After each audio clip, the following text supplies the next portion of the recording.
Cancer, Sun, Moon, Rising, Venus, signs or cross watchers. This will be your reading for December 8 to 14. Or kahit after ng mga dates na na-mention ko kasi timeless reading din naman to as long as nahanap ka nitong reading na to or nakarating to sa'yo.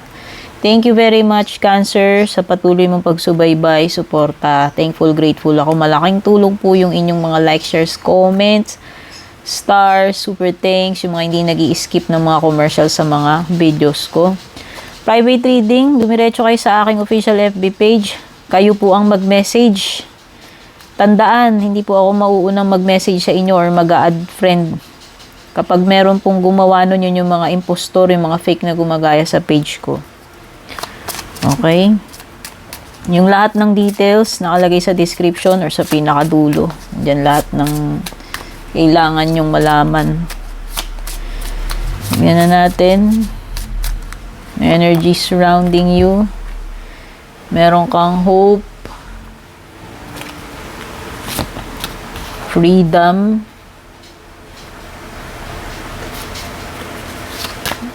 Restore. Growth. Tsaka wisdom. Okay. Cancer. Ano pa? So, latag muna natin mga cards mo. No? Makita natin kabuuan. Maglatag din tayo para sa love life mo.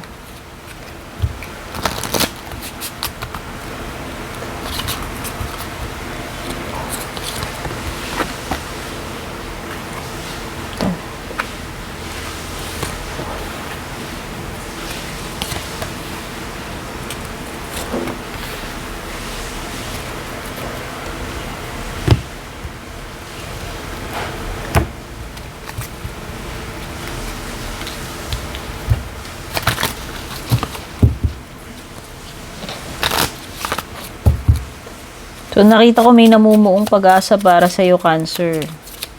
Itong week na ito, itong next 7 days. May pag-asa, naaaninag ang pag-asa. Ibig sabihin, posible pa rin. Yung mga ine-expect mo. Oh, so, huwag ka mawalan ng pag-asa kasi may hope card dyan. Or meron ka bang inaasahan, hinihintay? Pwede rin naman ganun.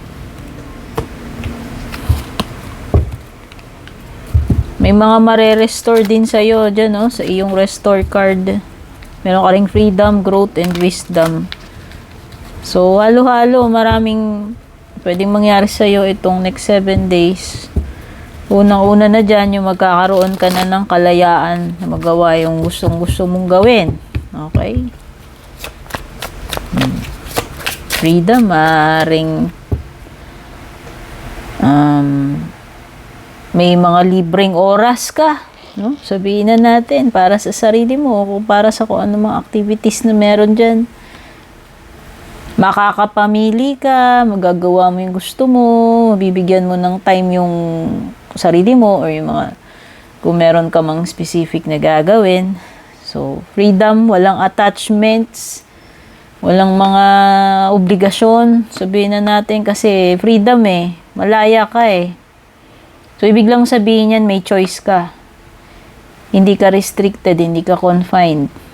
No? Hindi ka mapipigilan. Or walang balakid. Sabihin na natin, walang istorbo, walang epal, walang kontrabidang tao or situation. May mare-restore, so may manunumbalik, kung ano man yan, renewal or restoration. Pwedeng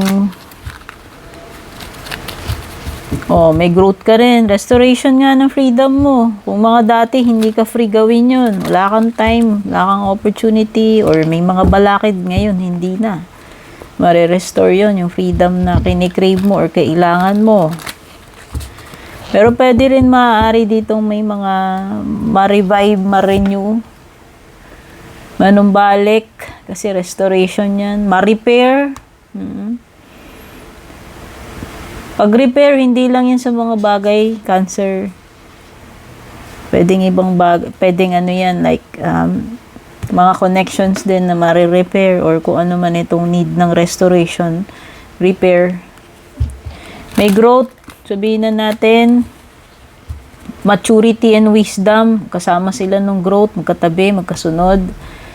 Okay, so may mga lessons kang matututunan for sure. Yung iba sa inyo, may pagle-level up, may expansion kasi may growth dyan, o may development, may progress. Sabihin na natin, may paglago ng sitwasyon, career, o sa kaperahan mo yan, ano man yung growth na yan, or feelings, whatever resonates with you. Wisdom is may matututunan kang lesson, magtatanda ka, no? Mas magiging wise ka na naman. Hindi ko alam kung anong situation yun na magdadala sa iyo ng growth and wisdom. Learnings, no? For sure, may mga bagong learnings this week. Pagdating sa love life mo, let me take you out on a date. Gusto kang ilabas. Gusto kang makasama. Gusto kang i-date. Gustong mag-spend ng time sa iyo. Interchangeable yung mga energies dito ha, sa love readings ha. Pwedeng energy mo yan, energy ni person mo. Hindi ako psychic, kaya kayo na mag-connect dahil kayo naman na nakakaalam ng situation ninyo. Okay. I am going through a dark night of the soul. So mukhang merong pinagdadaan ng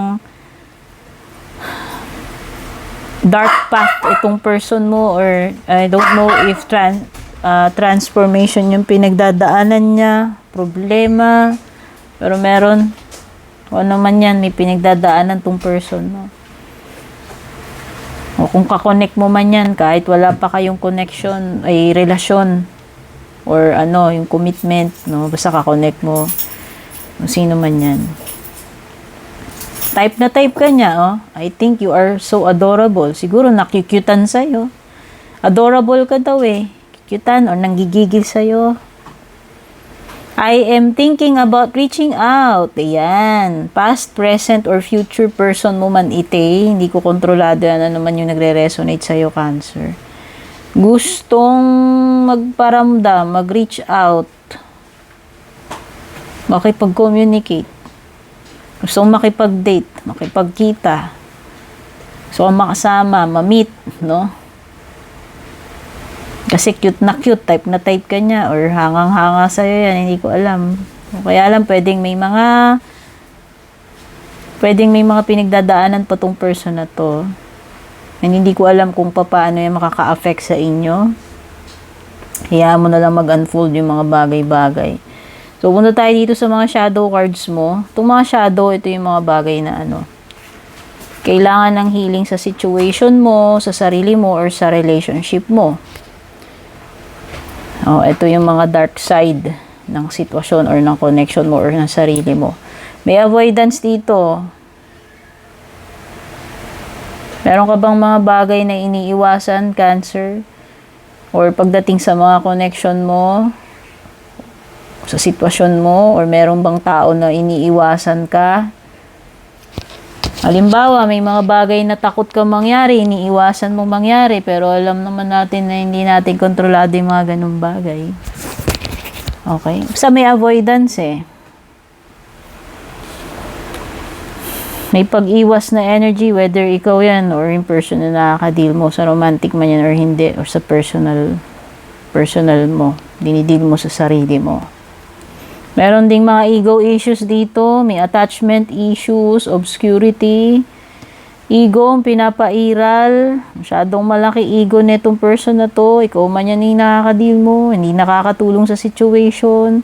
Yung ego, yan yung nagpiprevent ng growth. Oo. Imbis na mag-mature ka, pag pinapairal mo yung ego mo, hindi ka nagmamature. Walang mangyayari sa ego, patigasan, pataasan ng ihi. Okay? Kapag nasasaktan yung ego mo, it means na meron dapat baguhin. Yun yung palatandaan. Yun yung signal. Diba? O mga attachment. Attachment sa bagay, sa situation, sa tao. Ego and attachment, mahirap yan. Nag-combine pa. Tapos yan, mga iniiwasan. Ano ba tong Wala eh, lahat to pangontra to sa growth eh. Pangontra yan sa transformation eh. Sa leveling up. So, yan yung mga dapat ayusin dito sa situation mo. Yung mga hindi ka na dapat na-attach, yung ina-attach na yung sarili mo doon. Okay? And try mo ring wag makinig sa ego mo. Minsan kailangan yung ego, minsan hindi. Depende sa sitwasyon yan.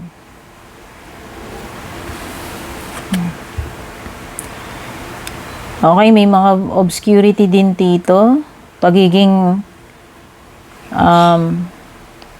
unsure. Paano maging unsure? Pwedeng confused. O pwedeng walang proper planning. O pwedeng ikaw mismo, hindi mo rin maintindihan sarili mo. O bago-bago isip, inconsistent. Walang solid na decision. Walang solid na goal. Yan. Nalalabuan. Okay? So, mga signs na meron dito, meron akong nakita rito, fire signs, Aries, Leo, Sagittarius.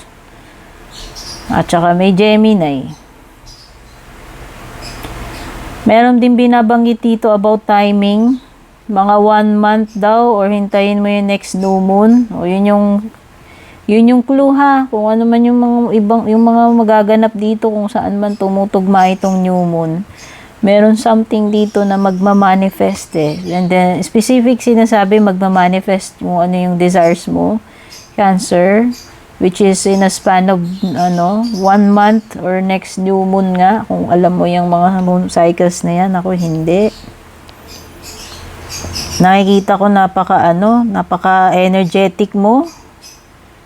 May mga good news na paparating sa'yo. Dalawa yung magagandang aces mo rito, Cancer, no? Something na magpapa-inspire sa'yo, magpapa-excite, ganadong-ganado ka. Kasi nga may mga matatanggap kang magandang balita rito eh. Isa na yung love life mo dyan, diba? Nakita natin na merong nagbabalak na ayain kang makipagkita, mag-date, makipag-communicate sa iyo. So, isa na yon. So, pwedeng si fire sign, lakas kasi na energy, dalawang fire. Ay, sorry, page pala tong isa. Naduling ako dun. So, yan, pareho naman yan.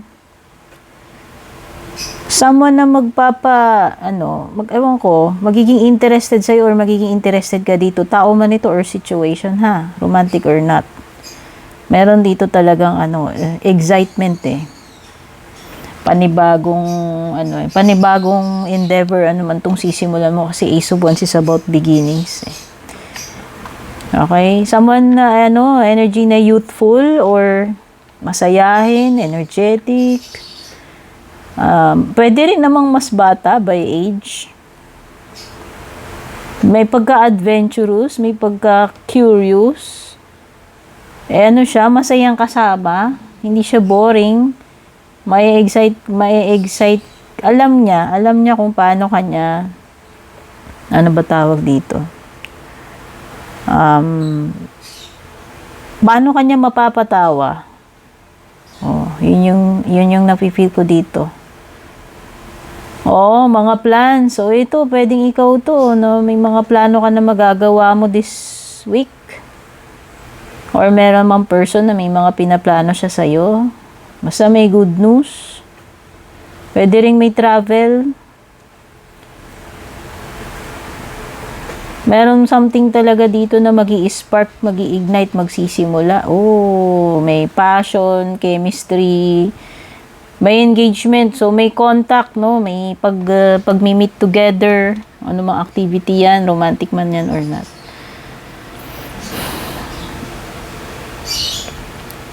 Okay, so nakikita ko dito pwedeng mabago yung pinaka-outcome or ending ng situation.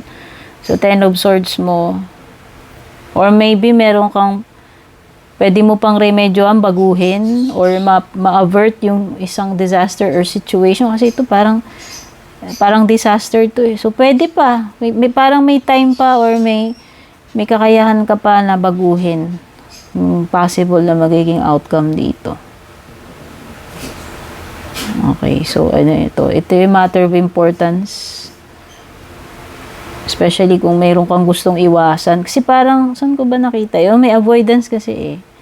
O baka makakailag ka or makakaiwas ka from a possible disaster.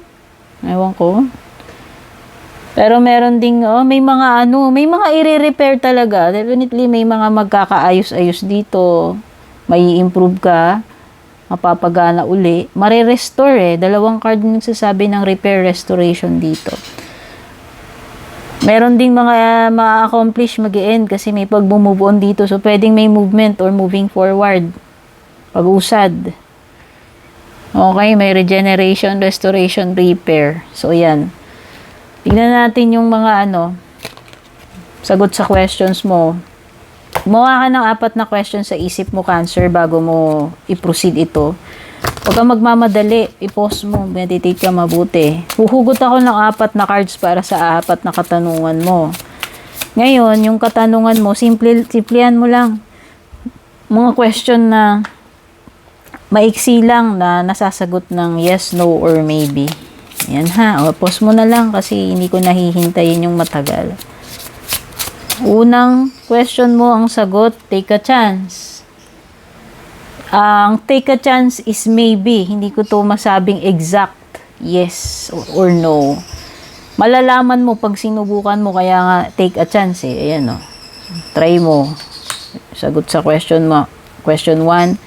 Sagot sa question 2 mo. Let it go. Maliwanag na no ito, Cancer. Hayaan mo na. Kalimutan mo na yon. Let go mo na. Question 3 mo, sagot. Nope. Diretso. Hindi talaga, dear. Question 4 mo, sagot. Mga 1 year pa. Baka may waiting period pa. Okay, possible. Pero mga hindi ngayon. Yun lang yung maliwanag doon. Hindi ngayon. Pwedeng 1 year after.